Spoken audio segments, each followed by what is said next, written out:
At $200, a Super Nintendo setup costs twice as much as the old system. For the money, the company promises better pictures, sound, and adventure.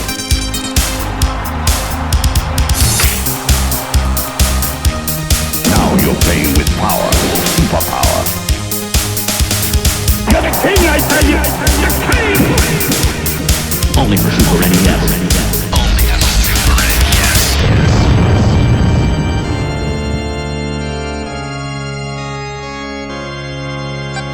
You're listening to the SNES podcast with your host, Soul Blazer.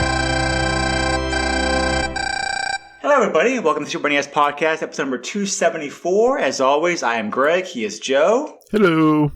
And welcome to the first episode that we are recording and releasing in 2026. Hard to believe we're already past the quarter century mark of like the century already, but time flies sometimes. But we actually had planned to do this episode last year, but because of guest appearances and delays and other stuff going on, we actually kicked this off to our first episode, which is a good thing because we didn't have our list ready of games to cover next year. Until yesterday, so Yep. it worked out. I'm pretty sure I picked this game because I enjoy shooters, and this is a shooter that, despite its very good pedigree, I never played. So I'm 99% sure that I'm the one who picked this game. I don't because I know. Well, I know you enjoy shooters also, Joe. So there's an off chance this could have been your pick, but I'm pretty sure it was mine. I'm pretty confident it was yours. Okay, all right. So we're covering the pretty obscure, if these prices are anything to go by, space shooter, Space Megaforce, which was released in Japan originally in April 1992, followed by North American European release like October of 1992.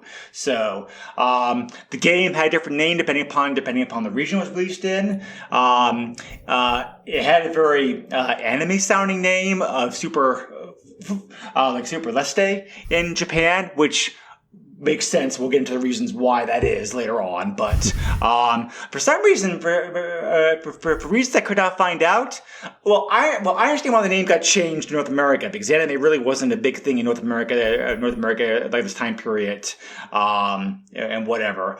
I am surprised they kept the same name in Europe. However, I would expect the name of the game to have been renamed again for Europe, but no, it's called Super Leste in Europe too. Interesting. Yeah, it is interesting, and maybe Europe was more into anime at that time period than North America was. I'm not really a big anime fan, so I can't really testify to trends of different things, different regions of the world or whatnot. So, but anyway. I mentioned pedigree. That's because that one of my favorite companies actually developed this game, and I was very surprised to find out. And this is probably the reason why I picked this game in the first place last year, because I found out this game was actually developed by Compile, which they made some of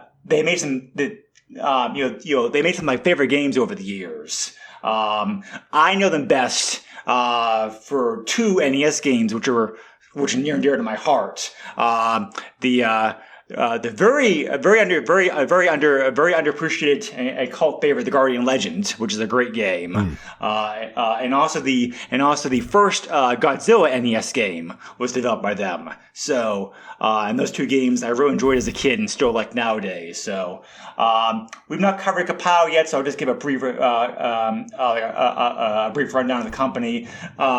The original version of the company was around from 1982 to 2003. Developed games for numerous systems. They're probably best known like the Puyo Puyo series. But like I say, they did develop tons of games for other kinds of consoles and systems over the years also. The company was closed. It was closed into 2003. There is, however, a kind of successor company, which is called Kapow Maru for 2016 that started. that's kind of that has some of the rights to some of the old Compile games, and is using the Compile name still for their current releases. Compile did do a lot of shooters over the years, besides puzzle games. Puyo being like a puzzle series. It's also known as that franchise. The franchise was also known as Puyo Pop outside of Japan, so you may know them better. Better under that label. But yeah, shooters and puzzle games are kind of the bread and butter for what Compile did over the years. They did have a very diverse lineup of games as well too. So. And Compile had a partnership with the big Japanese company Toho during this time period as well too. Toho is best known for making the Godzilla movies. Like I said before, the Godzilla NES game was published by Toho, so Toho had a partnership with them to release their games. So this was also a Toho published game as well. So this is actually like part of a series. It's called Super Lest because there was a game called Lest, which originally came out in Japan by Sega, the Master System for the Master System 1988, later getting ported to the MSX2. This game was released in the West. We know it as Power Strike. So this game here, we're covering today, Space Megaforce, is actually the sequel to that game. So I mentioned before this game has anime influences. That's because this is an interesting case where it's like the story as well as some gameplay differences varies wildly depending upon if you're playing the Japanese versus the Western version of the game. So I don't know how much you looked into this, Joe, but it's like there's a totally different story for this game. The Japanese story versus like the Western version of the game. So I did give it a bit of a look, and I was actually curious to find that one of my favorite shooters on the Genesis, and a game I had growing up, was actually kind of connected to this game in Musha. Yes, yeah. If anybody's a shooter fan, knows about Musha on the Sega Genesis. So yeah, I did not put the one and one together when I was playing this game, but after doing a little bit of research, mainly because I was like, I'm wondering how much the game is. We'll get into that much later. But yeah, I was like, it's connected to Musha. I was like, that's why I had so much fun with this game. That makes sense now. Right. So yeah, so as mentioned before, the anime title, it being a sequel in Japan or whatever, the Japanese story of the game is very different. It has a very anime feel to it. It has to do with mysterious like aliens. Humans with strange powers. Trying to save the Earth. They're all very anime inspired. So. Obviously, like I said before, anime was not very a big thing in North America at this time period. It's like story got almost totally changed. But the only thing that still stays the same is like how aliens are threatening the Earth. So the Western version places this game in the year 2048. Aliens attacking the Earth. You're piloting like an advanced fighters to save the planet. Pretty typical plot like with shooter games. So. That means we still have 22 years before the aliens show up. That's pretty good. We can plan. All right. So some of the differences between the Japanese Western versions, this just seems like a good place I need to mention it. The Japanese version uses chibi art on the options of the game over screen, which is again also like a very Japanese thing that really hadn't taken off here in the West yet. Still hasn't taken off depending on who you talk to. I know some folks who hate chibi with a passion, but that's a whole different. But that's a big whole different podcast. The ending of the Japanese version is twice as long, and there's a lot more like plot and story, behind the behind the game. It also rewards you as much of other games did with the higher difficulty setting you beat the game on, the better ending you get, which is very typical for games this time period do. Super Contra, Contra 3 did it as well too. Other games did it as well. So the Japanese version of the game had that as well also. The names of the levels and the bosses are different. Some voice samples are different. And they were afraid that certain music tracks that the Japanese version of the game had, that may have infringed upon a song by the band. They either blatantly stole or were heavily inspired by songs by a band called New Order, depending upon who you talk to. So, that was typical for Japanese companies at the time period. Like, a lot of arcade games, console games were kind of like borrow upon music or music elements and hope that nobody would notice it. And sometimes it works, sometimes it didn't.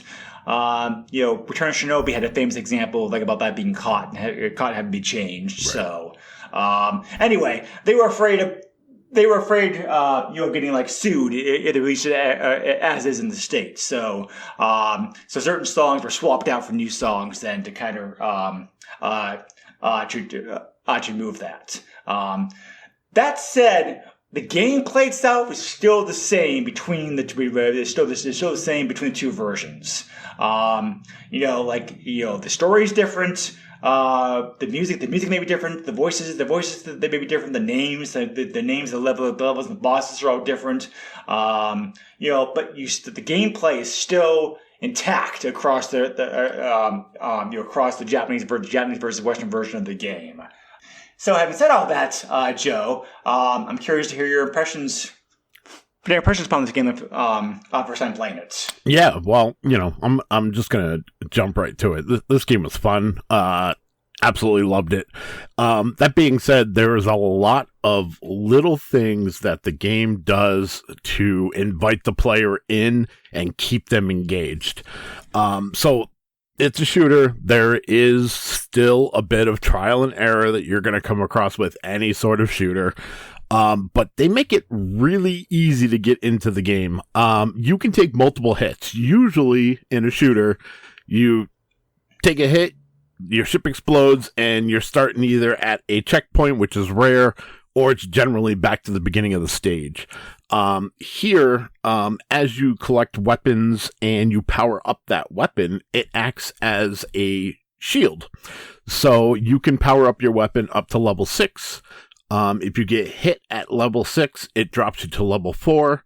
If you get hit again, then that'll drop you down to level 0, and then your next shot would end up being death. Another thing that really invites people in is there's unlimited continues. That is a godsend that, some shooters just do not include, and it often baffles me because it's like the one thing that, you're not hurting your game by giving unlimited continues.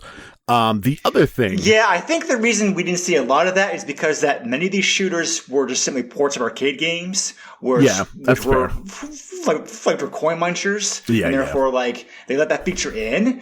Nowadays, modern shooters... plenty I can't think of examples right now. There is still a very thriving shooter. Shooters are not as popular here in the West as they used to be, but there's still a very thriving shooter genre, shooter fan base in Japan. Yeah. So there are still a bunch of shooter games that get some of those games do come over here in the West. So there are still modern shooters you can play.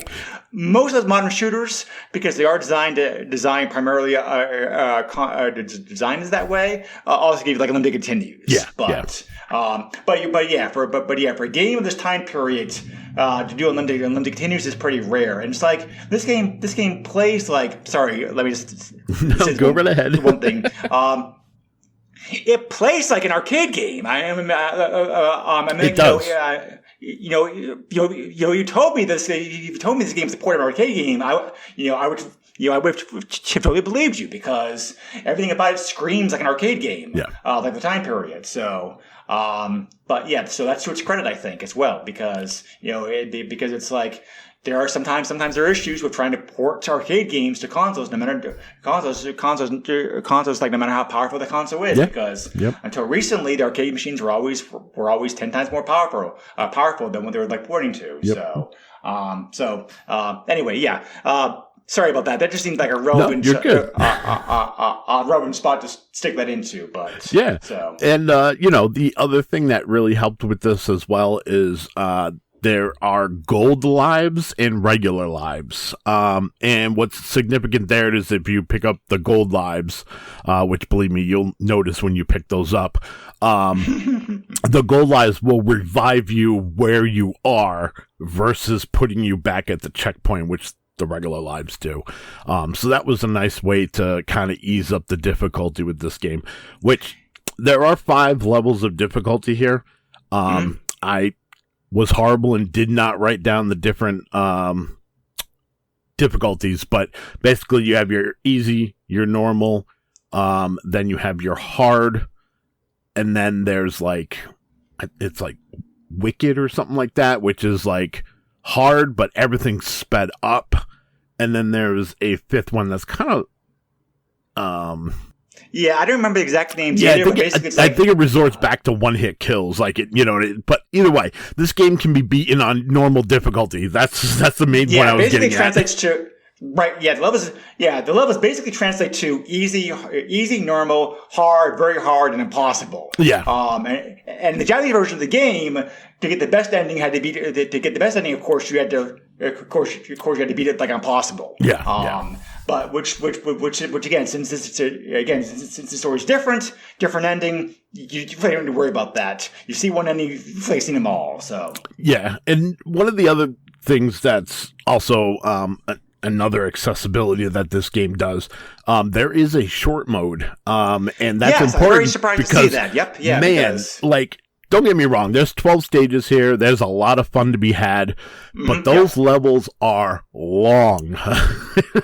I was actually surprised with how long they are. So it was nice to see that they did have a short mode, which, after I played through, on normal, there was no reason to go do the short mode, but it was nice that it was there. The short mode is very good for first time playing, and for getting practice on stages. Yes. Because warms you up to the game, before you before get into it, and it's also, since your objective is, since the high score challenge, you also look at approach it that way. Yeah. Experienced player could be like, okay, how many points can I get on the stage? And just go through it that way. But the stages do feel very long, but the playthrough is still about an hour. It's not like in a perversely super long game. Hours is typical for a shooter game, from this this time period. I think this I think the stages feel so long because your ship is slow. You play. There's vertical orientation in this game. That's how you play the game. Play the game. You feel nimble enough in the actual heat of the moment, moving around or whatever, but the scrolling is very slow compared to some other shooter games. I think that's why that's not bad. It's just because there's so much stuff coming at you that you'll be you'll be glad for the slow speed. Right. But I think that's a big reason why it feels bigger than it actually is, because of that very slow speed. Which, again, suits Super NES hardware very well, because Super NES hardware was slower than Genesis. Right, so, if they tried to chug this along at double speed, like some other games we've seen, it would have suffered. And it did not. The programming in this is rock solid. There's no slowdown. There's no bugs. There's no errors. Like I said, Compile was a very experienced team. They knew what they were doing. So, the programming of this is one of the best shooters in the system as far as programming goes. It's rock solid. I can't find a single thing to complain about. Yeah. There's 8 weapons that you can collect. You can power those up by collecting eggs. Like I said earlier, you can power it up to 6 different times. There's also an alt fire option, which I believe was the left shoulder button and the X button to activate. It gives you a different ability with the weapon that you currently have. That's not a temporary power up, so that was kind of nice. I think sometimes it lends itself to the level that you're in, but it's not necessary all the time. But it's a nice option to have there. I also through the 12 different stages that you have, they do all feel somewhat different. There is some great mode 7 that's used to where there are some levels where it feels like you're actually descending down to like the space station thing that you're going to be flying through. They did a great job with that. When you pick up weapons, there's actually speech here. It'll actually call out what the, granted it's muffled and kind of, degraded a bit, but, you can hear him go, laser! I mean, it's something. It's relatively, keep in mind, this is an early Super NES game, 1992. Right. So, again, A, the programming is solid for a game this early, and B, voice samples were not great on the system yet. So it's later games would have those, good voice samples. And the last thing I'll say with the gameplay is obviously coming to a shooter, it's all about the bosses at the end of the levels. And I think they did a good job of giving us a variety of bosses. And you're absolutely right. Every boss fight is fun. Yeah. But the weapons in this game, I really love the weapon system. Now, I'm a huge lover of the Gradius system for doing weapons. But weapons, probably the first person to probably the first person to admit there's drawbacks to that system. So I think Space Megaforce does a very interesting way of the weapons. Just to expand upon what we're talking about here, because I think this is a very unique system. I can't remember seeing anywhere else, and I think this is so. I think because that it stands to be talked about for a minute more. Yeah. Not only are there 8 different weapons, which are already pretty impressive, but you can power each weapon up 6 times. So the actual power up scale in this game, when you're fully powered up, you feel invincible. Oh yeah, because the weapons are at your ability, and they're fun weapons too. I don't remember. What's the name? But I remember. Like my favorite weapon, I don't remember what the actual proper name of it is. I don't know what any of the weapons actually are called, to be honest. But it's the orange lightning bolt that shoots out multiple directions. Yes.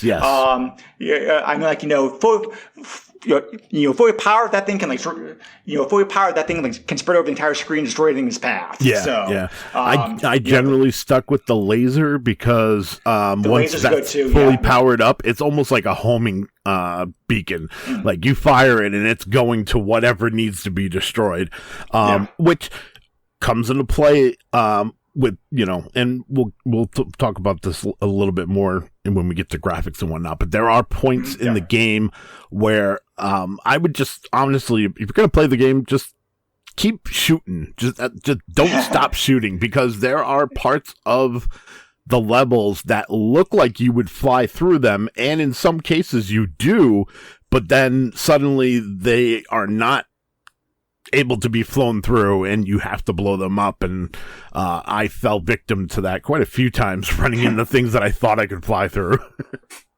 Yeah, it's a pretty good idea to keep shooting in games like this anyway, but at least until you know the level. But and also just like how lives have two different types. There's 2 different types of chips to power your weapons as well. Orange chips. Just start leveling you up to the next level weapon, or at least contribute to the next level. Where for the green chip will make it level up. We'll make a level up to the next level immediately. Yeah. Each weapon also has a sub function you can do to change around the weapon's abilities to suit different situations. And you can have up to 8 weapons at one time if you're having to be good enough in gameplay and have to pick all of them up. The weapon system takes a bit to get the hang of, I think. Yeah. Because it's kind of complicated in detail compared to many shooters. We're just just push one button to shoot and there you go. But once you get the hang of it, though, you're rewarded, as we've already been talking about, by a very rich variety of gameplay here that really helps, because, like I said, the weapons really make this game a large part of why it's so fun to play, because you have such a such a wide, interesting system of toys at your disposal. Yeah. Again. So, and Joe already mentioned, you have a health bar per se. You can get hit I think it's 3 times you can get hit. The 4th time finally destroys you. So yeah. And that's tied to your weapon level, however. So if you get hit, so you get hit, then the weapon level just drops. So it's a kinder system. So it's like I actually purposely, if I think I'm gonna get hit pretty soon because it's like a difficult area, boss fight or whatever, I might switch over to a weapon I don't care about, take the hit over there, and then switch over to a fighting weapon I want to use and keep shooting. So there's a lot of again, there's actually some strategic gameplay involved in this as well too, which again is pretty unique for a shooter game, especially this time period. So again, it really is ahead of its time in some ways, as far as the gameplay ability, how it evolves, like all that kind of stuff, like a whatnot. So. So Joe mentioned the graphics a moment ago. Being an early Super NES game, it's not as super impressive as later Super NES games, but the graphics here are nice. I mean, they definitely look. Your ship looks great on the title screen. It kind of looks, in game, the online game is kind of like small and it's kind of simple looking. So, I kind of wish the ship looked better. But, and the backgrounds themselves kind of have like a bland color choice. There's not really a lot of color to pick from, but the actual detail on the enemies and the backgrounds themselves, however, is very impressive. So, mixed bag, overall positive. I think like for an early Super NES game, it's very good. The music also is very impressive. A shooter needs a good soundtrack to shoot by, and this is like a fun soundtrack. It's very, it's variety. It's a variety of stuff. It fits the environments pretty well. I was meaning to go back and listen to the Japanese soundtrack to see the differences, what songs the copyright infringing songs they took out for the Western version of the game, but overall, this is like a strong, strong soundtrack. And Joe already mentioned the voice sample, as muffled as they are still here. It's a nice touch. Sound effects also are pretty good. So So typical for an early Super NES game, but still very nice. Yeah, and my notes for the graphics literally were. Ship looks great on the title screen. Wish that carried over to the gameplay. But that being said, you're right. I mean, they focused on, the environment that you interact with and the enemies. They all look great. So there's some drawbacks there, but again, early SNES game. This game I think looks great. I think the sound effects are great. Kudos for them actually adding speech. It was a surprise. It was not something I was expecting. I'm actually on the opposite spectrum with you as far as the music goes. I won't go so far to say I'm not a fan, but it's not. I don't know. I expected something better, and I just didn't get it. It just for me it was forgettable. I was more impressed by the speech and the sound effects than I was the music itself. And of course, like I said, the graphics. I for an early Super NES game, I think it looks great. I can see, of course, doing what and I know we'll ducktail into this, but I can see why if there were an abundant amount of copies out there of this game, why it would still command a high price because of accessibility and how good the game is. But that being said, I'm pretty sure the opposite reason is the reason why this game is a little high priced. Oh yeah, for sure. I have my own theory about that, which we'll talk about here. I like a little bit. Yeah. So. Drawbacks, they're really not too many. Like I said before, I wish the ship icon looked a bit better. The graphics could be a little better, but the gameplay, as we've been harping upon, is very solid. So graphics are nice, but I always will elevate gameplay above graphics any day of the week. So I wish there was a 2-player option. I think it's the biggest drawback to me in this game. Not necessarily 2 players simultaneously, but I think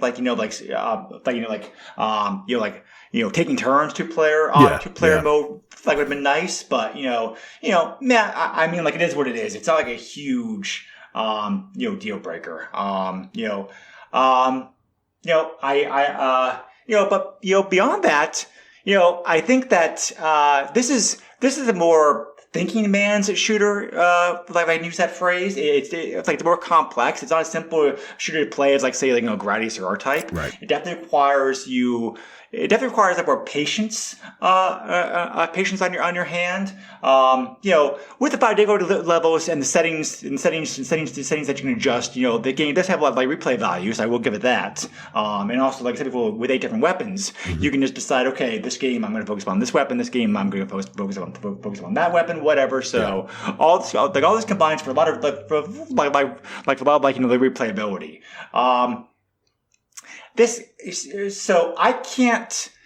I can recommend this game very strongly. It's a great game, but I can't recommend it if you're a casual shooter fan. I would say you enjoy shooter games on average level or above, let's say, you have fun with this, but somebody just wants to quick pick up and play easy shooter game, look somewhere else, because while this is a great game, it does require a bit of a learning curve to figure out how the weapons to figure out how the weapon systems work and how best to use it, that kind of stuff and whatnot. So but overall, this is really like an underrated gem. I think this is I'm sure I got this game off of a list of underrated gems in the system, and I'm not the one to say that. EGM in 1997 actually ranked as a high as 46 on the system for all time all time best Super NES games. So there are other people out there who also agree with me that agree with me that this game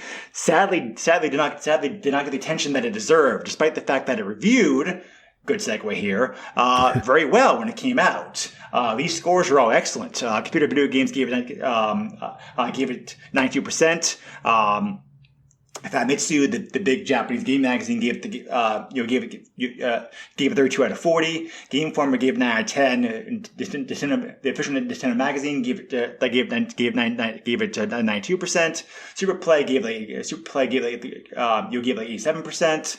I could go on and on. There's high scores across the board, but we'll get into the eBay stuff and whatnot here pretty soon.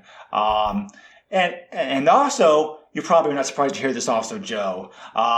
Given this game's anime roots and how heavily animated the game story was in Japan, there was also a Magna released also in Japan to tie in with this game. Oh yeah, that doesn't surprise me. So, but anyway, so I can set my closing thoughts here as far as that game. So as far as the game went right here, Joe, how about you? How'd you rank this strengths overall as far as shooters in the system? Yeah, so I mean, when I was playing this and writing up my notes, I thought about the Gradius games that we've played, even R-Type, where we've run into slowdown as the big contributor to why we've kind of knocked on those games, even though we gave them passing scores. Slowdown always seems to be a thing with the Super Nintendo, but here that's just not present. So in my opinion, this is the superior shooter for the system. That being said, I also feel like collectors feel the same way. Again, going back to earlier comments about eBay pricing. I, on the other hand, can recommend this game. I put the controller in my wife's hands to give her a shot, because that's how confident I was in this game. And she was able to get through the first couple levels without an issue. And for someone who doesn't play video games to be able to pick it up that easily and be able to at least get that far, that makes this an easy recommendation for me.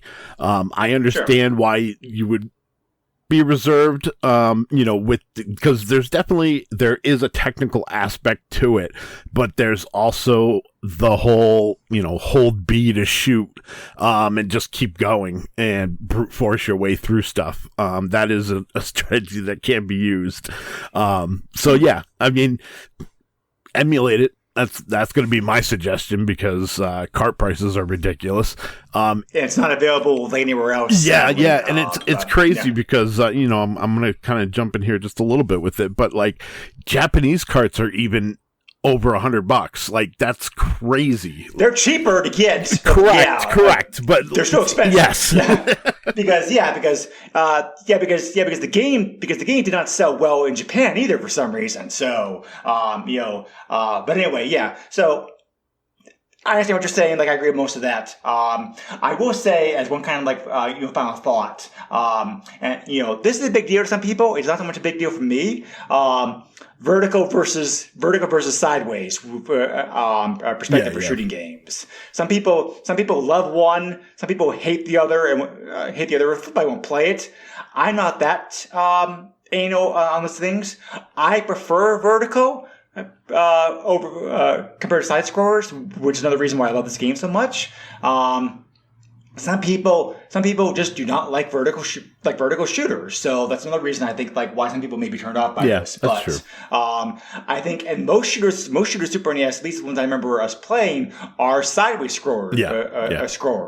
So I think as far as there's not very a lot of competition out there for vertical themed shooters, but this definitely is like way at the top of the pack. Even if you like included with all the other shooters to begin with, it's still high up there. But as far as like vertical shooting, and I think also, the system, I don't have the programming knowledge or knowledge or information to confirm this, but my thought is, I think the game is a little bit easier to handle in terms of slowdown programming if it's vertical scrolling as opposed to side scrolling. Yeah, that makes sense. Just my theory. Yeah. I just think that the perspective, how it's drawing the graphics, because sideways scrolling, you have to do sideways parallax. Sideways parallax scrolling. Yeah, scrolling, which can bog down resources, especially for an early Super NES game. Yeah. Whereas this one, the background scrolling, yes, but it's not as animated. So while I give it a knock on the graphics because of that, I also recognize the fact that that's probably a big reason why the game is so smooth and doesn't have any issues as far as feeling like the control is also, we have mentioned this, the control is also like super responsive. Yeah. So and again, I think another reason for that is because there's no lag, there's no problems with that. So I think that's the final point I wanted to make. I think like if you're not opposed to vertical shooters, then yes, this is probably one of the best ones I've seen in the system. So yeah. And I'll say, if you are a fan of modern shooters, I don't know what the percentage is. Modern shooters are vertical shooters. So this is kind of like the great grandfather of those games. Yeah. I mean, one of the reasons that I loved, one of the reasons that I loved Life Force so much as a kid, like, is because the game did both. Yeah. They had both, vertical and sideways scrolling, and because Konami made it, that game was also that game was also very smooth, but very little slowdown. Yeah. So, but anyway, no direct sequels. Joe mentioned how there was lineage from these games and other games coming down the pike. Compile certainly did other things similar to this in later games for sure. So, Guardian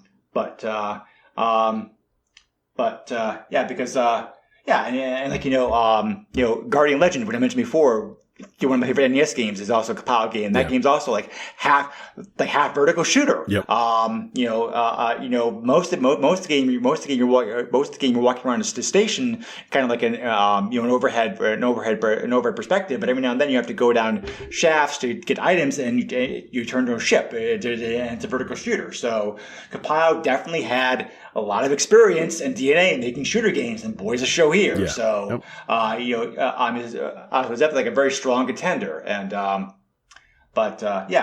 So, not much here for cheat codes. There is one option, so which I don't.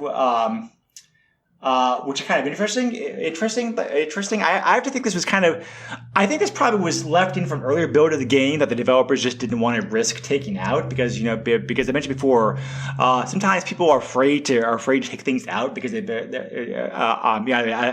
things out of game code because they're kind of afraid of afraid what might happen if they do. Right. So it's easier just to leave it in.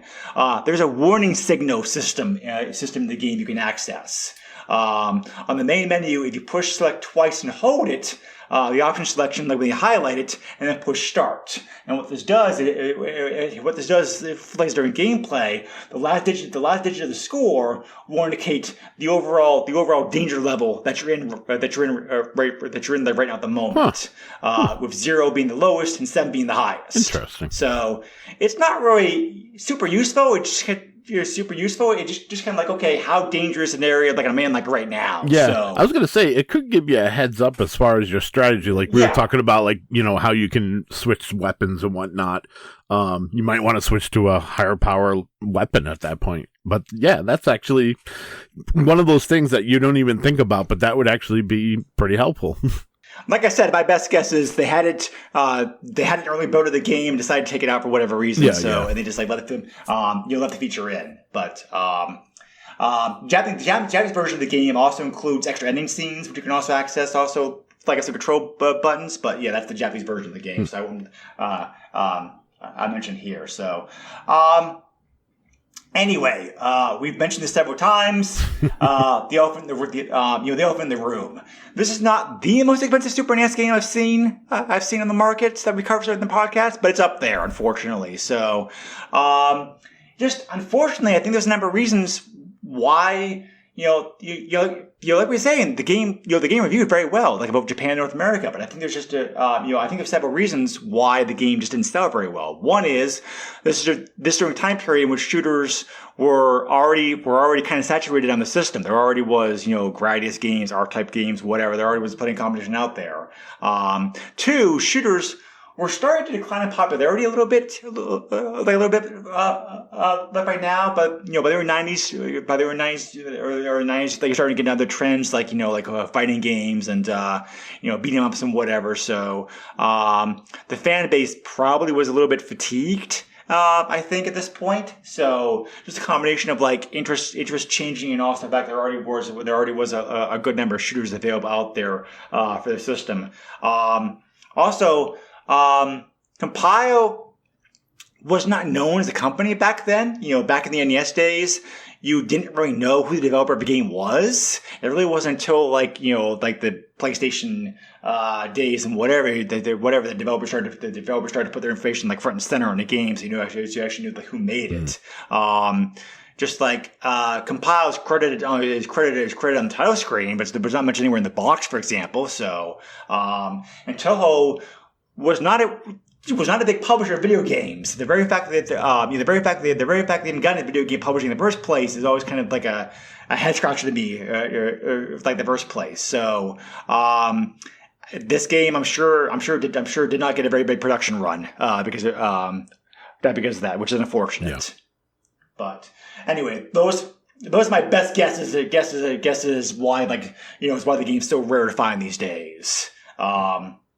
Did you have anything you want to maybe add on your own theory, Joe? Or? No, I just assume that this is one of those games that came out. To be fair, it does have some weird box art. Maybe kids would be turned off by the box. No, it's not horrible. Absolutely, it's not. But you know what I mean? It's just it looks like a woman in a spacesuit with a ship on the cover. You know what I mean? There's nothing that jumps out that says, I need to play this game. This is kind of what I was getting at. So it's just, I think it's one of those that you put this up against, Zelda, Super Mario World, Kirby, whatever, people are going to be grabbing other games. That's what I'm getting at. Yeah. I mean, at this point, RPGs were starting to really take over on the Super NES. That's true also, yeah. So it shooters really were kind of a niche at this point. us as shooter fans don't like to admit that, in the mid 90s or early to mid 90s, like shooters kind of fell out of favor. And it really did become RPGs and platformers, especially mascot platformers. So I can see this, not selling very well, maybe not a lot of copies produced, which would lead to the high prices. And it does look like, I was actually just looking at price charting. It does look like the price has dropped over the past year, but Super NES pricing as a whole has dropped last year. But I think it's I was going to say it's like $100, so, $200. It's not a lot. yeah. Right. I mean, I mentioned shooters declining popularity some already, but you really have hammered on the point. Yeah. There were some great shooters being made. Gradius 5 in the PS2 is a masterpiece. Right. But those shooters, the good shooters did become fewer and far between for sure.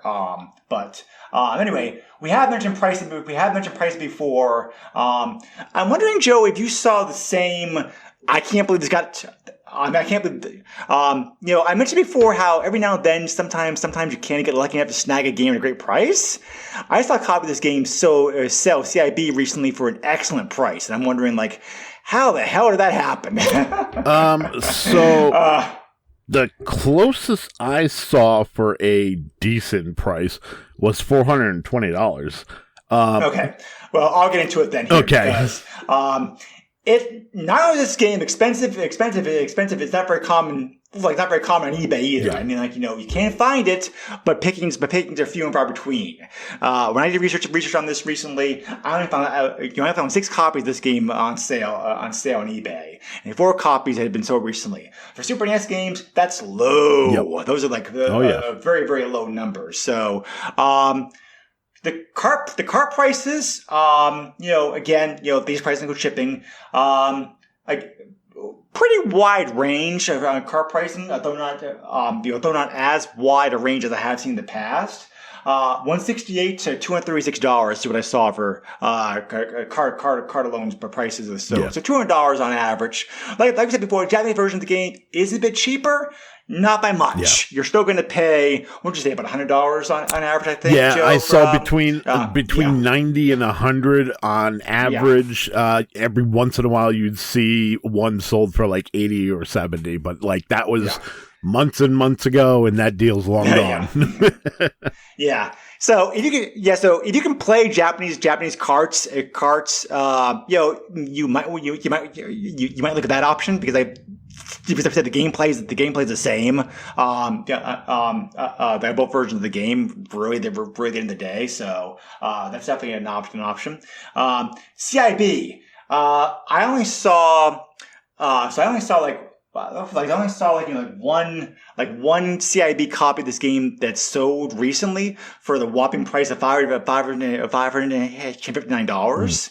But I did mention this exception price. I was shocked to see this. Somebody snagged an excellent deal. So I wonder what happened. Everything looks like it was authentic because it was authentic because I said, A, it was CIB. Usually if it's repo, they do card only. And B, I actually did not see any repos like this game, which is it may be rare and expensive, but apparently there's not super high demand for it. So I mean, there is demand for it, but it's like, I think that demand is just like, among the shooter fans who we know are some very passionate, committed people who are willing to pay up the high prices to get their hands in the games. I mean, like, you import copies of games from Japan nowadays. People are willing to pay a lot of money to get like games imported to them to play the latest shooter. Yeah. So I think I just don't think that people in China have realized there is a market here for this game. Just to be honest about it, I think what happened here is the seller probably listed it and just didn't realize how rare of a game it was, because I saw a CIB copy of this game.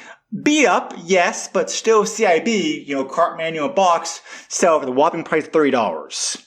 Okay. So I saw one recently sell in November of this year. It did come from our brothers up in Canada.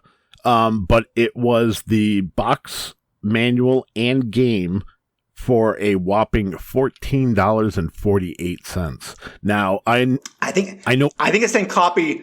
Yeah, I believe the same copy because shipping for that was also $15. So if you take it together, that's $30. Yeah. Okay, that makes sense. Yeah, I didn't see shipping on here, but I did see the original listing. I didn't see the sold price. But I was shocked to see that because So it's honestly, somebody probably just listed the game and didn't know what they had. Yeah, and I mean, I'm like I said, I'm looking at price charting right happens. now. Like you said, $550, $650, $549, and $420. That's all 4 listings that sold in the month of December. So that tells you where the game's at. Then there's that odd one that we were just discussing, and then before that, it was $359, $600, $440, $586. Like it's an oddity for sure. Yeah. I hope that person got his game. I hope the sale went through. I hope he's happy with his purchase, and I hope he absolutely loves the game because that's a hell of a deal. Yeah, it is. Yeah, like I said, you do see rare, amazing prices for like these games nowadays. Yeah, especially obscure ones. In both directions.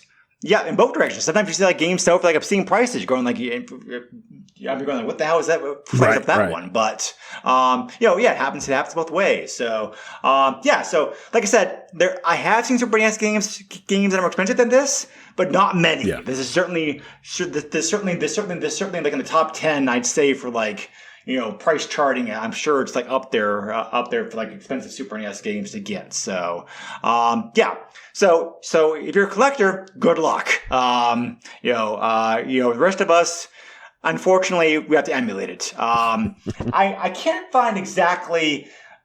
It's not clear who owns the rights to most of Kapile's former properties.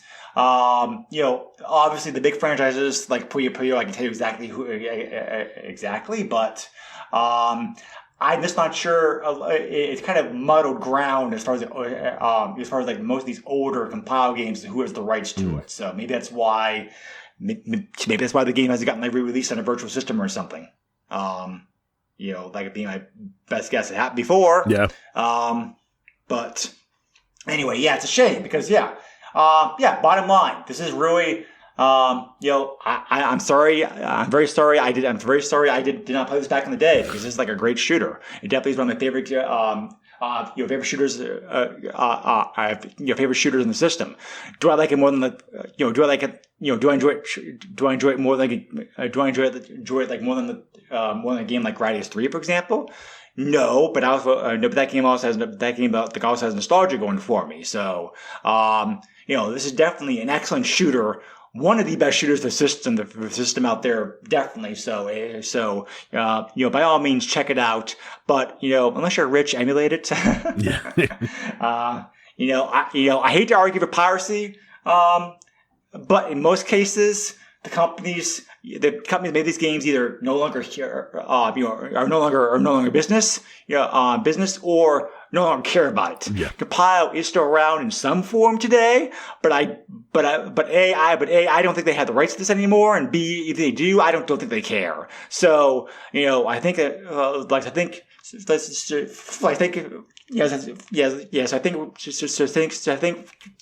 that we're just trying to say it's worth their time to finding ways to play this, wink, wink, nudge, nudge, and just let you, let you do the work, the work on your own. But it's worth the effort, for sure, because, it's a, again, as soon as I saw it was a compile game, I knew it was going to be good because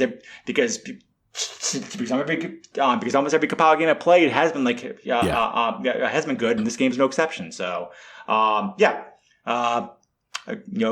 way to get the year started off. Yeah, absolutely. Anything else you want to say, Joe, wrapping up here before we No, I think we've definitely discussed this game to the end. Okay. All right. Well, as mentioned before, Joe and I have already hammered out most of our list of games for this year. Obviously, it is going to be subject to change. We do have some guest host appearances lined up again, hopefully. So anyway, and again, we're alternating games between my pick versus Joe's pick. But the first game, the next game we're going to be covering, the first game we decided upon with our new list. We hammered that recently. It's a Joe pick. I don't think I've heard of this game, Joe. Doomsday Warrior? Yeah, Doomsday Warrior. I mean, to be fair, I picked it because of the name. I then looked it up, and it looks to be a one-on-one fighting game that looks interesting. Yeah, I'm